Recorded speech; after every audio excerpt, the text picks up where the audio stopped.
아랫물에 대해서 한 절만 더 볼게요. 계시록 17장 1절. 또 일곱 대접을 가진 일곱 천사 중 하나가 와서 내게 말하여 가로되 이리 오라. 많은 물 위에 앉은 큰 음녀에 받을 심판을 내게 보이리라. 자, 큰 음녀에 받을 심판을 내게 보이리라. 큰 음녀가 어디 있느냐? 많은 물 위에 앉아 있다. 그래서 아랫물을 누가 주관하고 있느냐? 이 아랫물은 음녀가 다스리고 음녀가 주관하고 있어요. 17장 15절.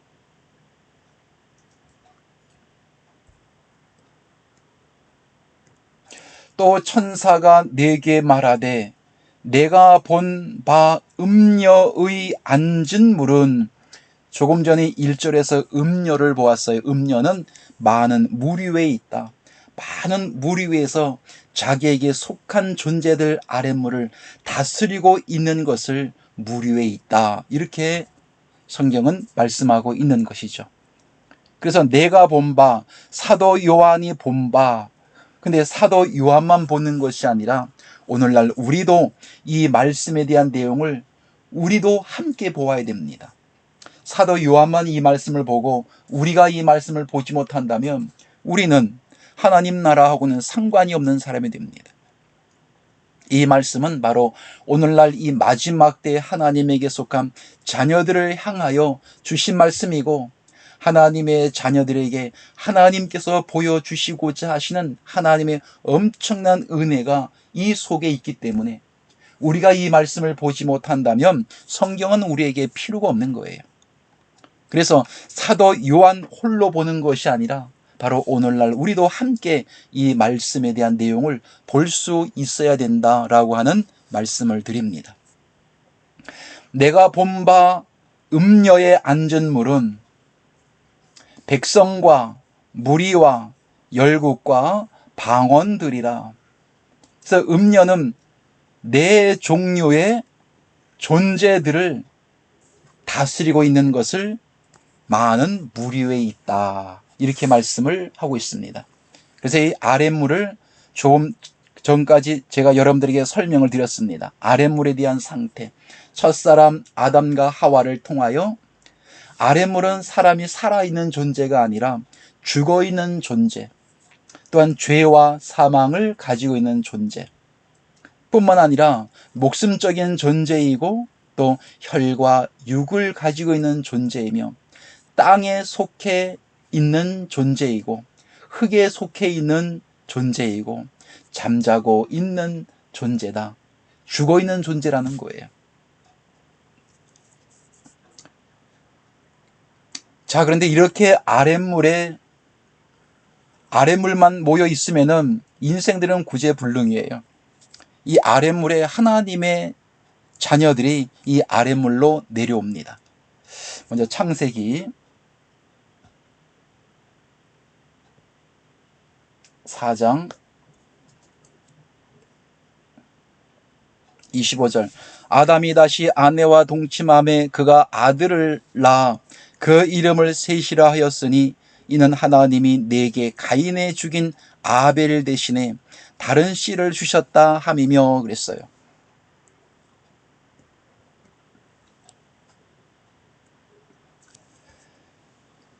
자, 가인이 동생 아벨을 죽였습니다. 아벨을 죽이고 난 이후에 아벨 대신에 다른 씨, 다른 씨를 주셨다. 이 다른 씨가 누구냐? 바로 셋입니다. 그래서 다른 씨라고 하는 것은 바로 윗물인데 윗물이 아랫물로 내려온 겁니다. 그래서 이 씨는 어디다가 심든지 밭에 상관이 없이 콩씨를 심으면 콩이 나오고 감자를 심으면 감자가 나오는 것처럼 어떤 씨를 심었느냐에 따라서 밭에 대한 내용에 상관없이 그 씨에 대한 결과가 나오게 되어 있어요. 다른 씨를 주셨다.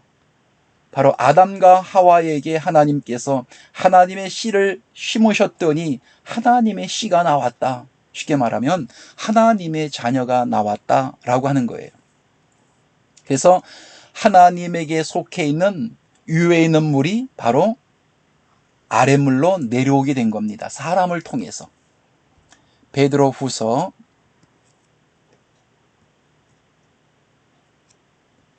2장 5절 옛 세상을 용서치 아니하시고 오직 의를 전파하는 노아와 그 7 식구를 보전하시고 경건치 아니한 자들의 세상에 홍수를 내리셨으며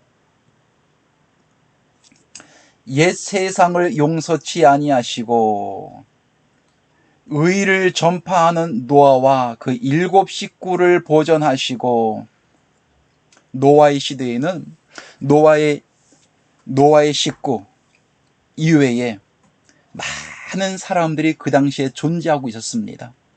많은 아랫물이 많이 한 군데에 모여 있었다라고 하는 거죠. 그 아랫물 속에 누가 있었느냐? 노아의 가족들이 그 속에 함께 뒤섞여 살아가고 있었던 겁니다. 다른 말로 말하면 이 노아와 이 가족들은 어디에 속해 있는 사람들이냐? 바로 하나님에게 속해 있는 원래의 땅의 물이 아니라 하늘에 속해 있는 하늘의 물이었다는 겁니다. 하늘의 물이 바로 첫사람 아담과 하와 그의 혈통에 속해 있는 그의 존재들 아랫물에 내려와서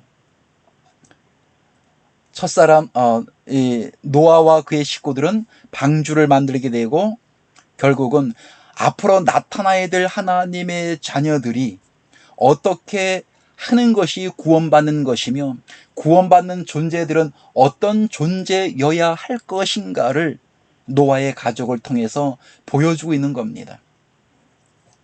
롯과 노아의 때는 누가복음 17장 30절 말씀 속에 오늘날을 롯과 노아의 때라고 말씀하고 있거든요. 그래서 노아의 때로서 끝나는 것이 아니라 오늘날 이 마지막 때를 살아가고 있는 하나님의 자녀들에게 소돔과 고모라 성과 노아의 때를 통해서 보여주고 있는 대목입니다. 6절 소돔과 고모라 성을 멸망하기로 정하여 죄가 되게 하사 후세에 경건치 아니한 자들에게 본을 삼으셨으며 그래서 아랫물은 경건치 아니하는 존재들이에요. 경건치 아니하는 존재들. 이 경건치 아니하는 존재들에게 또 하나님의 자녀들이 거기에 함께 하늘에 속한 자인데 하늘의 물이 아랫물로 내려오게 된 겁니다.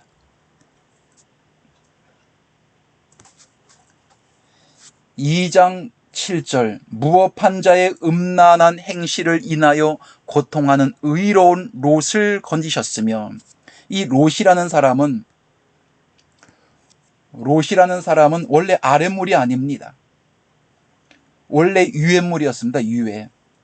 유엔물이 소돔과 고모라 성이라고 하는 아랫물로 내려온 거예요. 8절 이 의인이 저희 중에 거하여 날마다 저 불법한 행실을 보고 들음으로 그 의로운 심령을 상하니라. 이 의인이 소돔과 고모라 성의 롯을 말씀하고 있습니다. 그래서 조금 전에 말씀드린 것처럼 롯은 의인입니다. 의인. 그래서 의인이라고 할 때 사람들이 생각하는 의의가 있고 하나님께서 말씀하고 있는 의의가 있습니다. 사람들은 누구든지 하나님 앞에 나는 죄가 없는 의인이라고 그 누구도 말할 수 있는 자격이 없습니다. 누구나 다 죄인이라고 말씀을 할 수밖에 없죠. 그러나 성경은 하나님에게 속한 하늘에 속해 있는 그 물을 무엇이라고 말씀하고 있느냐? 죄 없는 의인이었다고 하나님이 말씀하셔요. 이건 사람이 평가하고 판단하는 것이 아니고 하나님께서 인정하시는 의인이라고 성경은 말씀하고 있습니다. 그래서 계시록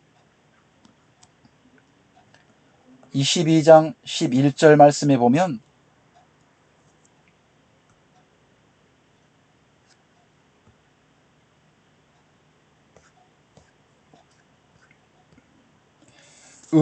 불의를 하는 자는 그대로 불의를 하고 더러운 자는 그대로 더럽고 의로운 자는 그대로 의를 행하고 거룩한 자는 그대로 거룩하게 하라. 자, 시작서부터 더러운 자는 그대로 더럽고 시작서부터 의로운 자는 그대로 의를 행하고 시작서부터 거룩한 자는 그대로 거룩되게 하라. 시작서부터 그래요. 내가 어떠한 행위를 했기 때문에 내가 의로운 존재가 되어지는 것이 아니라 하나님께서 나를 의로운 존재로 만들어 놓으신 겁니다. 그래서 소돔과 고모라 성의 롯이 소돔과 고모라 성에 오게 되어진 것도 그게 원래부터 죄인이었는데 소돔과 고모라 성에 온 것이 아니라 하나님께서 보실 때 그를 의인이라는 존재를 만들어 놓고 소돔과 고모라 성에 들어가서 훈련받도록 만드신 겁니다. 로마서 4장에도 그런즉 육신으로 우리 조상된 아브라함이 무엇을 얻었다 하리요?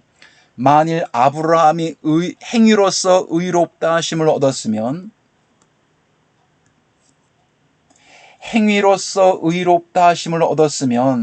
자랑할 것이 있으려니와 하나님 앞에서는 없느니라. 그래서 아브라함이 독자 이삭을 하나님 앞에 드렸더니 하나님께서 거기에 감동을 해서 하나님께서 아브라함을 의로운 사람을 만들어 주신 것이 아닙니다. 아브라함은 본래 하나님께서 의로운 존재로 그를 만들어 놓으신 거예요. 근데 단지 아브라함 자신이 의롭다라고 하는 것을 본인이 모르고 있었던 겁니다. 그가 독자 이삭을 하나님 앞에 드림으로 말미암아 아브라함이 너는 원래 의로운 사람이다 라고 하는 것을 하나님은 아브라함에게 알려주신 거예요. 그래서 인간의 힘과 노력으로는 그 누구도 자기가 죄 없다, 의롭다라고 말할 수 없지만 하나님께서 말씀하고 계시는 의인은 분명히 존재한다라고 하는 겁니다. 아브라함도 그러했고 아브라함뿐만이 아니라 소돔과 고모라 성에 있었던 롯도 의로운 사람이라고 하나님께서 인정하셨어요. 베드로후서 2장 옛 세상을 용서치 아니하시고 오직 의를 전파하는 노아와 그 7 식구를 보존하시고 경건치 아니한 자들의 세상에 홍수로 멸하셨으며, 경건한 사람들은 누구였느냐? 노아가 경건한 사람이었고 그리고 롯도 경건한 사람이었습니다. 경건치 아니한 사람, 의롭지 못한 사람은 홍수로 그들을 홍수를 내리셨으며 6절 소돔과 고모라 성을 멸하기로 정하여 죄가 되게 하사 후세에 경건치 아니할 자들에게 본을 삼으셨으며 7절 무법한 자의 음란한 행실을 인하여 고통하는 의로운 롯을 건지셨으며, 그래서 롯을 의롭다라고 말씀했습니다. 그래서 롯과 그리고 아브라함과 그의 가족, 롯과 두 딸은 원래 아랫물이 아닙니다. 혈과 육에 속한 아랫물이 아니라 원래 윗물이었는데 바로 아랫물로 위에서 내려오게 된 거예요. 그래서 아랫물과 함께 뒤섞여 있었던 거죠. 그러면서 자기 자신이 윗물이라고 하는 것을 본인은 이해하고 깨닫지를 못했는데 하나님께서 알려주신 겁니다. 8절 이 의인이 저희 중에 거하여 날마다 이 의인이 저희 중에 거하여 아랫물 혈과 육과 사망과 죽음과 잠자는 인생들 죽어있는 존재들 속에 거하여 아랫물에 거하여 하늘에 속한 하나님의 백성인데 저들과 함께 거하여 날마다 저 불법한 행실을 보고 아랫물들이 하나님의 말씀과 법대로 살아가지 아니하고 불법을 행하는 그의 존재들을 보고 들음으로 의로운 하늘에 속한 의로운 롯이 심령을 상하니라. 심령을 상하니라. 의로운 심령을 상하니라. 하나님의 백성을 보고도 마음이 상하지만 왜 하나님의 자녀들이 성장하지 못하게 되면은 하나님께 올바른 영광된 삶을 살지 못하고 아랫물에 속해 있는 존재들보다 더 악할 때가 때로는 있습니다. 그래서 아랫물만 보고 마음이 상하는 것이 아니라 원래 하나님에게 속한 윗물을 보고도 윗물이 아랫물로 내려와서 함께 섞여서 살아가는 그 모습을 보고도 마음이 상할 때가 있습니다. 9절 주께서 경건한 자는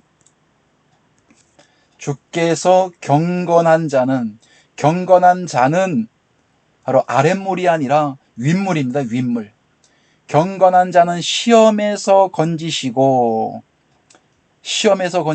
그래서 하나님의 자녀들이 아랫물에 내려왔다라고 하는 것은 그 아랫물 속에서 시험받고 있는 중이에요.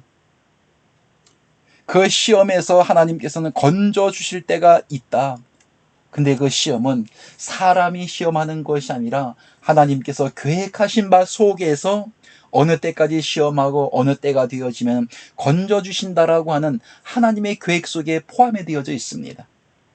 그 시험이 언제 오는지 사람들은 몰라요. 그러나 우리들에게는 시험이 하나님의 자녀들이 혈과 육에 태어나면서부터 그 자체가 우린 바로 시험 속에 왔고 시험을 받으며 훈련받고 있는 겁니다. 그래서 시험에서 건지시고 불의한 자는 형벌 아래 두어 심판날까지 지키시며 주께서 경건한 자는 바로 아랫물이 아니고 윗물입니다. 아랫물에 속해 있는 경건치 못한 존재들도 있고 바로 베드로후서 2장 9절에서는 아랫물이 아니라 원래 윗물입니다. 윗물 위에 속한 경건한 자인데 아랫물로 내려오게 된 겁니다. 출애굽기 1장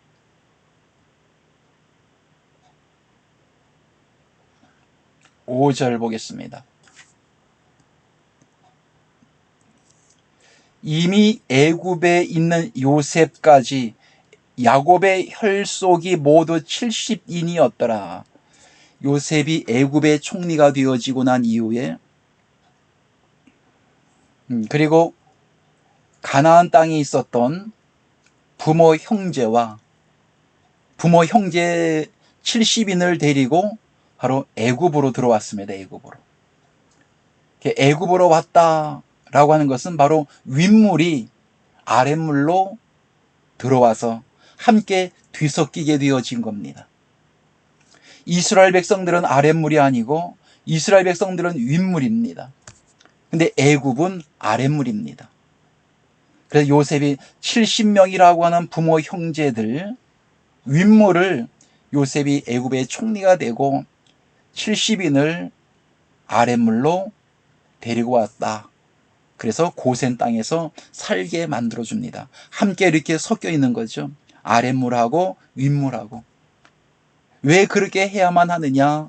하나님께서는 하나님의 백성들을 아랫물에 집어넣고 조금 전에 말씀드린 것처럼 하나님의 계획대로 그 훈련을 시키시는 거예요.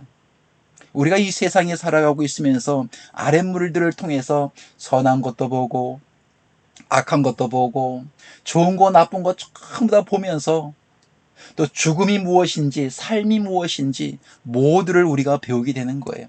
아랫물을 통해서 다 배우는 겁니다. 그래서 우리가 이 땅에 윗물인데 아랫물로 내려오게 된 거죠. 다니엘서 9장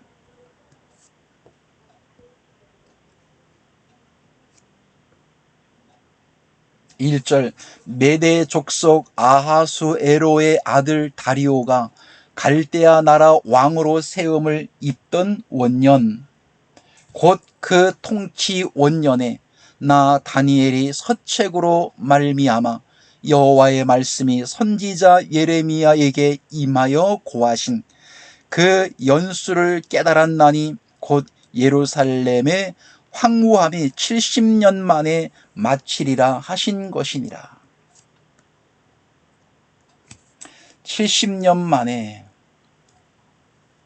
예레미야 선지자의 예언대로 남유다는 바벨론 포로에 끌려가게 됩니다. 저 북이스라엘은 250년 동안 19명의 왕들에 의하여 다스림을 받고 난 이후에 아수르의 포로에 끌려갑니다.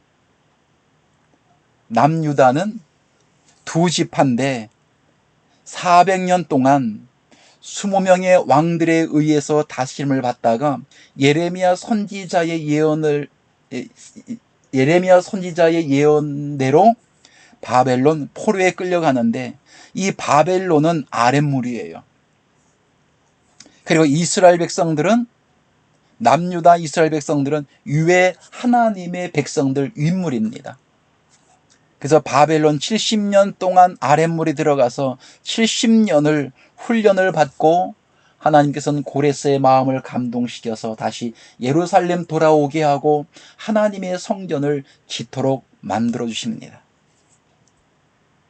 그래서 반드시 하나님께서는 아랫물에다 이렇게 아랫물에다 집어넣어요.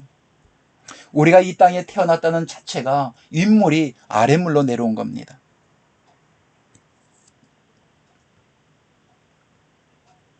마태복음 4장 16절, 흑암에 앉은 백성이 큰 빛을 보았고, 우리가 조금 전에 읽었던 말씀입니다. 흑암에 앉은 백성이 큰 빛을 보았고, 사망의 땅과 그늘에 앉은 자들에게 빛이 빛이었도다. 원래는 사망의 땅은 원래 윗물이 아니라 원래 아랫물이에요. 그리고 그늘에 앉은 자들에게, 이 그늘도 윗물이 아니고 아랫물입니다.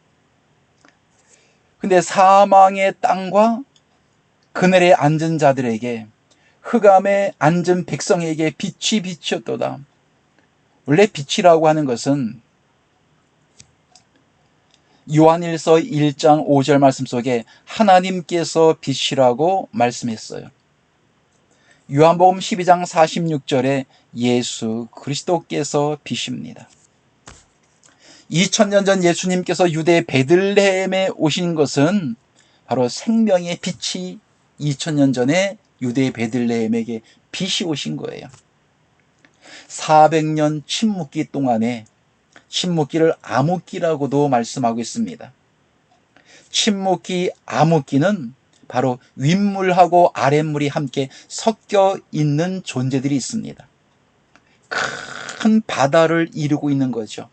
윗물과 아랫물과 함께 섞여서 윗물인지 아랫물인지, 원래 위에 속해 있었던 하나님의 자녀들이 자신들이 윗물인 것을 모르고 아랫물에서 함께 속해서 자신들의 존재와 가치를 모르고 있는 존재입니다.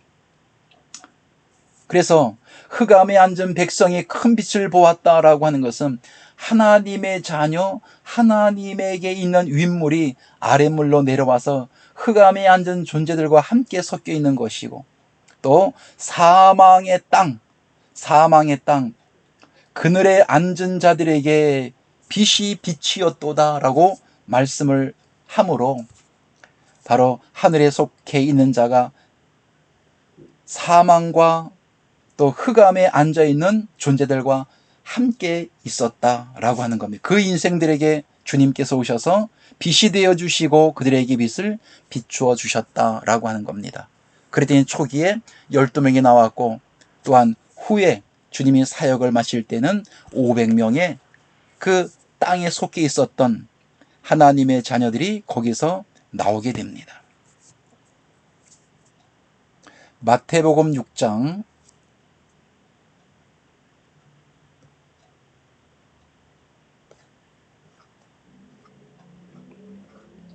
'그러므로 너희는 이렇게 기도하라. 하늘에 계신 우리 아버지여, 이름이 거룩히 여김을 받으시오며.' 그래서 우리의 아버지는 하나님이시라고 말씀합니다. 요한복음 8장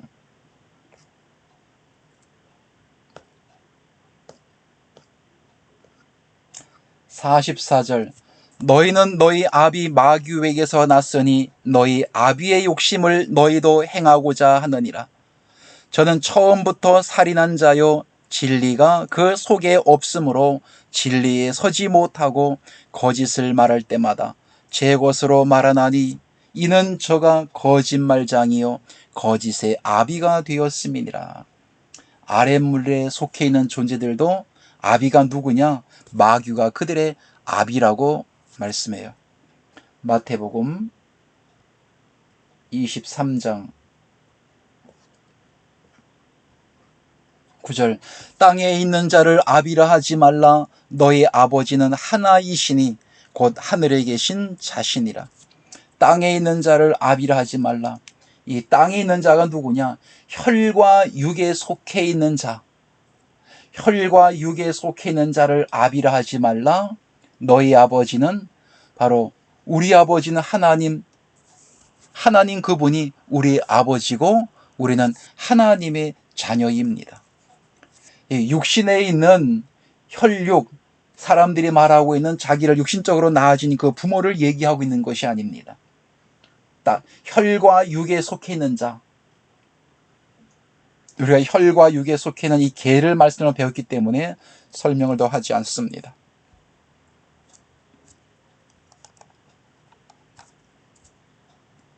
요한일서 3장 7절,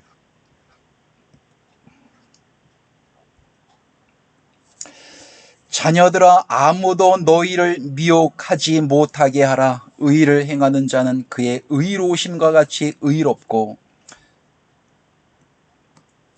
자녀들아 8절, 죄를 짓는 자마다 마귀에게 속하나니 마귀는 처음부터 범죄함이니라. 하나님의 아들이 나타나신 것은 마귀의 일을 멸하려 하심이니라. 윗물이 아랫물로 내려온 거죠. 요한일서 3장 9절, 하나님께로서 난 자마다 죄를 짓지 아니하나니. 그래서 하나님께로부터 난 자마다 죄를 짓지 아니한다. 그래서 이 죄에 대한 이 문제도 우리가 많이 제가 여러분들에게 말씀을 드렸는데 조금 더 구체적으로 더 많은 말씀을 확장을 시켜가야 됩니다. 하나님께 속해 있는 자녀가 죄가 있느냐 없느냐라고 하는 이 문제를 우리 깊이 생각을 해 보아야 되죠. 요한복음 1장 29절, 세상 죄를 지고 가는 하나님의 어린 양이다. 예수님께서 세상 죄를 지고 가셨다는 거예요. 세상 죄, 어떤 죄를 지고 가셨느냐? 근데 오늘날 보면은 예수님을 믿는다고 하면서도 죄가 있다고 말합니다. 그럼 도대체 주님께서는 어떤 죄를 짊어지고 가셨느냐라고 하는 거예요. 예수님을 영접하게 되면,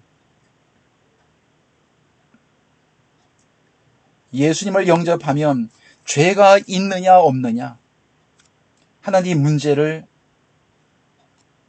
생각해 보아야 되겠죠. 죄가 있다 없다.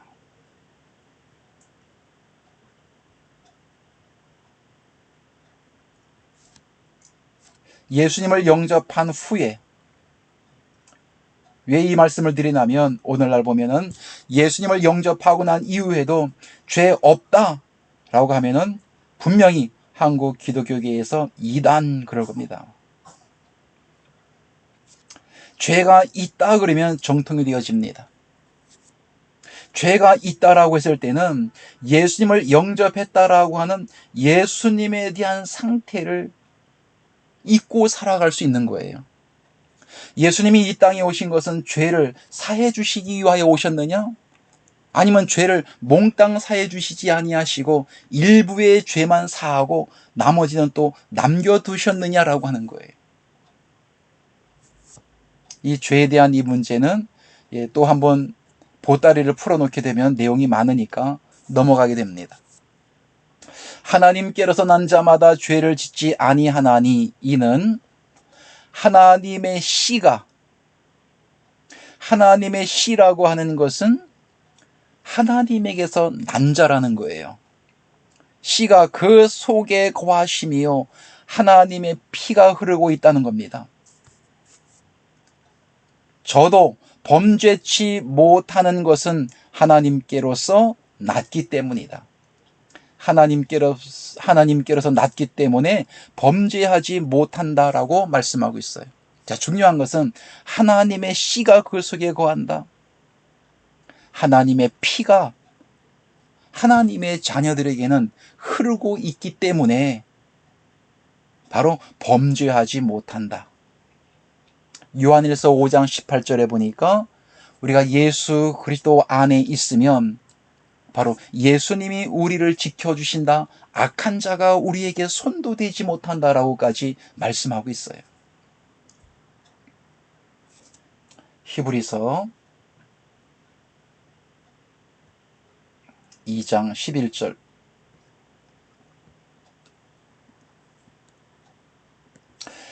거룩하게 하시는 자는 바로 예수 그리스도를 말씀하고 있습니다. 거룩하게 하시는 자, 거룩하게 함을 입은 자, 여기는 성도입니다. 성도. 거룩하게 함을 입은 자들이 다 할 때는 바로 예수님하고 성도를 같이 말하고 있죠. 성도는 하나님의 피가 흐르고 하나님의 씨가 있습니다. 예수님하고 성도하고 다 하나에게서 났다. 하나는 하나님에게서 났다. 그러므로 예수님하고 성도 오늘날 우리가 바로 형제라 부르시기를 부끄러워 아니하시고 왜 형제라고 했느냐? 아버지께로부터 났기 때문에 예수님하고 성도하고 오늘날 하나님의 자녀는 바로 고향이 한 곳이라는 겁니다. 그 고향이 아버지께로부터 우리가 태어났다는 거예요. 그래서 주님은 우리를 무엇이라고 부르느냐? 형제라고 부르신다. 왜? 같은 태중에서 아버지께로부터 나왔기 때문에. 형제라 부르기를 부끄러워 아니하시고 창피하게 여기지 아니하신다. 그 말씀이에요. 12절 이르시되 내가 주의 이름을 내 형제들에게 선포하고 내가 주를 교회 중에서 찬송하리라 하셨으며 13절 또 다시 내가 그를 의지하리라 하시고 또 다시 볼지어다 나와 및 하나님께서 내게 주신 자녀라 하셨으니 14절 이 자녀들은 바로 아버지께로부터 난 자녀들입니다. 혈육에 함께 속하였음에 혈육에 속하였다라고 한 것은 유해물이 아니라 유해물이 하나님의 자녀, 하나님께로부터 났다라고 했을 때는 바로 하늘 유해물입니다. 그런데 혈육에 함께 속하였음에라고 하는 혈육은 바로 아랫물이죠. 하늘에 속해 있는 물이 혈육이라고 하는 첫사람 아담과 하와 같은 존재들 속에 함께 와서 속해 있다 그 말씀을 하고 있는 거예요. 그것 또한 한 모양으로 혈육에 함께 속하심은 사망으로 말미암아 사망의 세력을 잡은 자 곧 마귀를 없이 하시며 우리도 함께 혈육에 속해 있고 그도 또한 예수님도 함께 혈육에 속해 있었다. 이유는 마귀를 없이 하시며 라고 말씀하고 있어요. 2000년 전 주님께서 이 땅에 오신 것은 바로 마귀를 없이 하기 위하여, 멸하기 위하여, 다른 말로 말하면 멸하시기 위하여 이 땅에 오셨다. 여기서 하나님의 자녀들이 윗물이고 예수님도 윗물인데 혈과 육, 바로 아랫물로 내려오게 된 겁니다. 그래서 함께 속하였음에 라는 말을 하고 있어요. 15절. 다음 강의에 가서 한 번 더 내용을 간단하게 설명하고 요약하면서 지나가도록 합니다. 15절에 죽기를 무서워함으로 누가 죽기를 무서워하느냐? 하늘에서 난 하나님의 자녀들이 죽기를 무서워함으로 일생에 매여 종노릇하는 모든 자들을 놓아주려 하심이니. 일생에 매여서 하나님의 자녀들이 아랫물에 속해 있는 아랫물들에게 종노릇하고 있는데 그 종노릇에서 모든 자들이라고 해서 모든 사람들을 말하는 게 아닙니다. 모든 사람이라고 하는 것은 바로 하늘에서 난 하나님의 자녀들이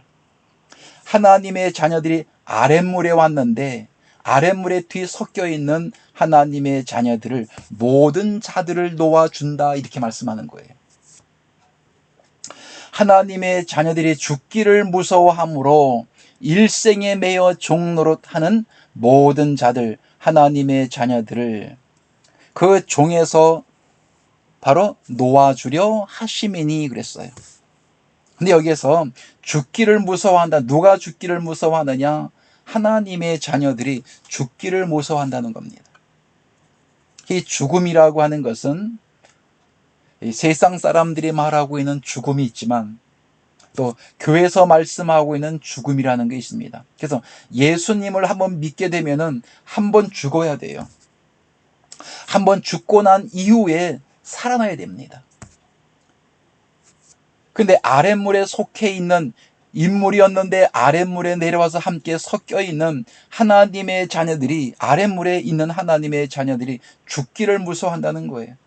도대체 이 말이 무슨 말일까 하는 겁니다. 죽기를 무서워한다. 로마서 6장. 그런즉 우리가 무슨 말하리요? 은혜를 더하게 하려고 죄에 거하겠느냐? 그럴 수 없느니라. 죄에 대하여 죽은 우리가 어찌 그 가운데 더 살리요? 무릇 그리스도 예수와 합하여 세례를 받은 우리는 그의 죽으심과 합하여 세례 받은 줄을 알지 못하느냐? 그러므로 우리가 그의 죽으심과 합하여 세례를 받음으로 그와 함께 장사되었나니 그와 함께, 그의 주님의 죽으심과 합하여 세례를 받음으로 그와 함께 장사되었나니, 이건 죽었다는 얘기입니다. 세례를 받음으로 말미암아 죽었는데 이는 아버지의 영광으로 말미암아 그리스도를 죽은 자 가운데서 살리심 같이 우리로 또한 새 생명 가운데서 행하게 하려 함이니라.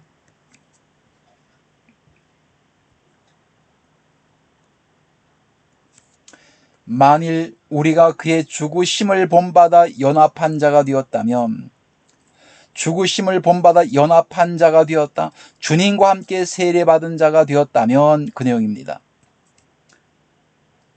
되었으면 또한 그의 부활을 본받아 연합한 자가 되리라. 6절.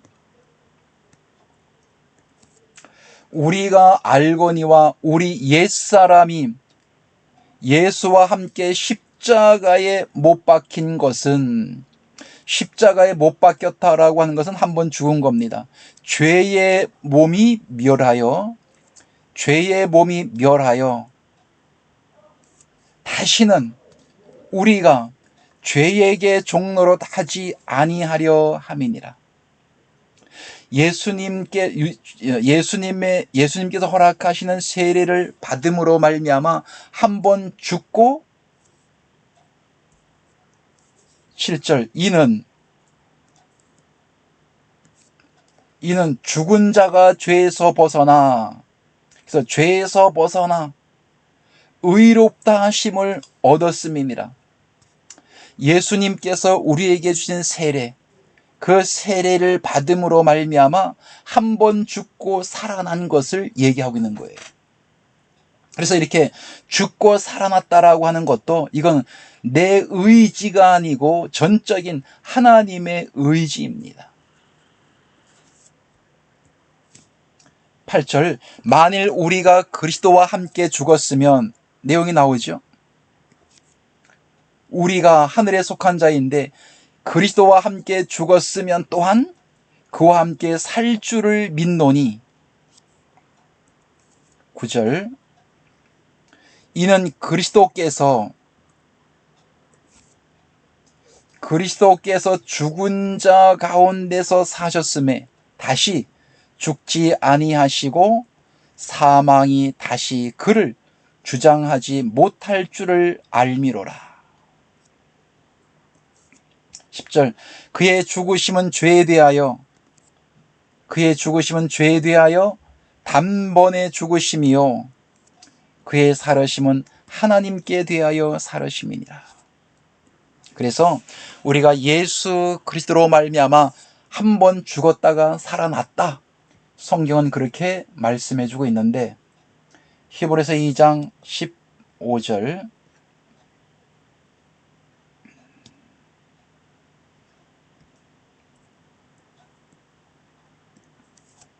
죽기를 무서워함으로라는 이 말은 예수 그리스도로 말미암아 한 번 죽고 살아나야 되는데, 그 죽고 살아나는 것을 무서워하고 두려워한다는 거예요. 무슨 말이냐? 주님 앞에 나오기를 꺼려한다는 겁니다.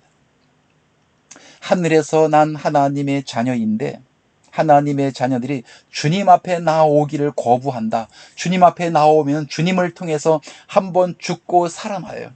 근데 주님 앞에 나와야지만 그 역사가 일어나는데, 그리고 본인이 그 역사를 깨달아지는데 주님 앞에 나오지 아니하기 때문에 그 역사가 본인에게서 일어났는지조차도 모르고 있단 말이에요.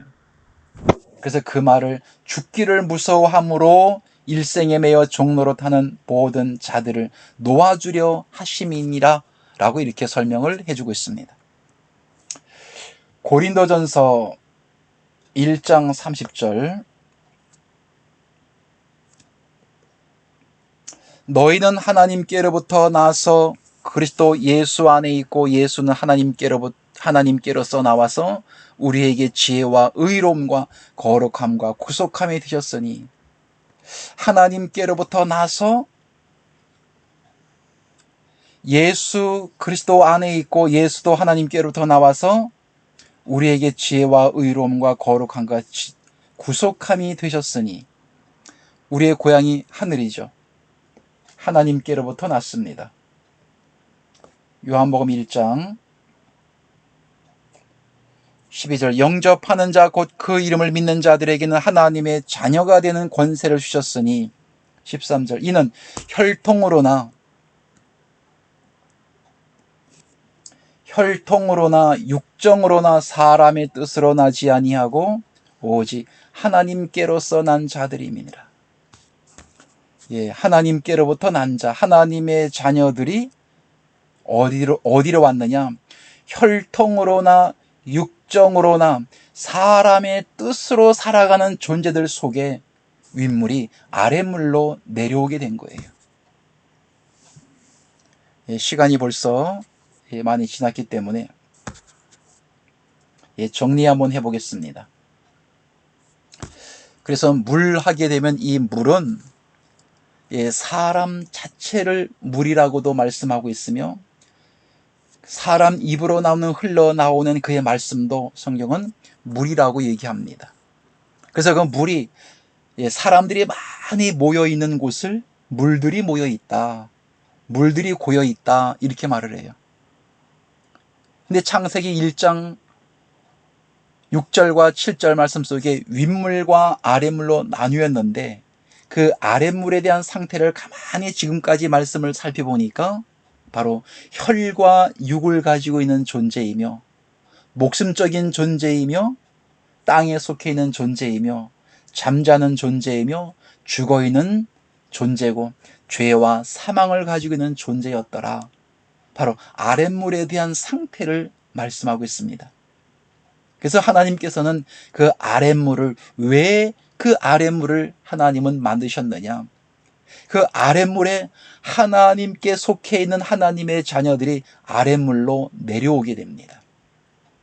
아랫물로 내려와서 아랫물에 함께 뒤섞여서 함께 살아가면서 자신의 존재와 자신의 가치를 모르고 있어요.